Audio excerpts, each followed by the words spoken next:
depuis que je suis maman, il y a certaines choses que je comprends mieux dans nos relations avec Dieu.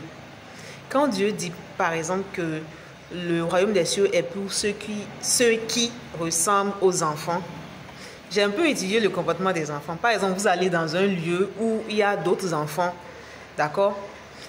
Ces enfants-là qui viennent à peine de se connaître, vous allez les voir, ils vont commencer à s'amuser ensemble, comme s'ils se connaissaient depuis.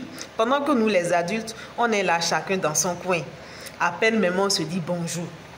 Dieu nous demande d'être comme ces enfants-là. C'est-à-dire, l'amour des enfants, c'est sans calcul. Tu vois, non?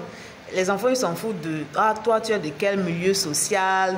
Tu es d'où? » Tout ça là. Non, non, non. Dieu nous amène à être comme eux, à avoir ce cœur-là, innocent, à vivre ensemble.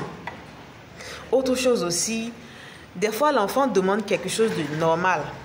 Sauf que à cet instant-là précis, ce n'est pas de ça qu'il a besoin. L'enfant veut, par exemple, s'amuser. C'est normal de s'amuser. Mais c'est peut-être à l'heure de faire les devoirs.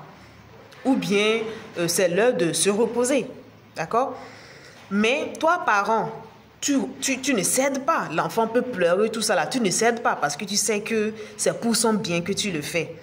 Donc là, une voix me dit, tu vois, non. Toi, Faoula, quand des fois tu demandes des choses à Dieu et tu n'obtiens pas, tu deviens triste. Ça, c'est à rien d'être triste ou de murmurer des choses comme ça. Dieu sait pourquoi. Dieu sait pourquoi. Tu demandes, je ne sais pas, tu demandes par exemple, Seigneur, rends-moi riche.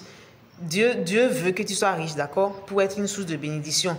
Mais actuellement, là, il est en train de préparer, par exemple, ton caractère parce qu'il a peut-être découvert que tu ne sais pas bien gérer l'argent actuellement ou que tu es orgueilleux.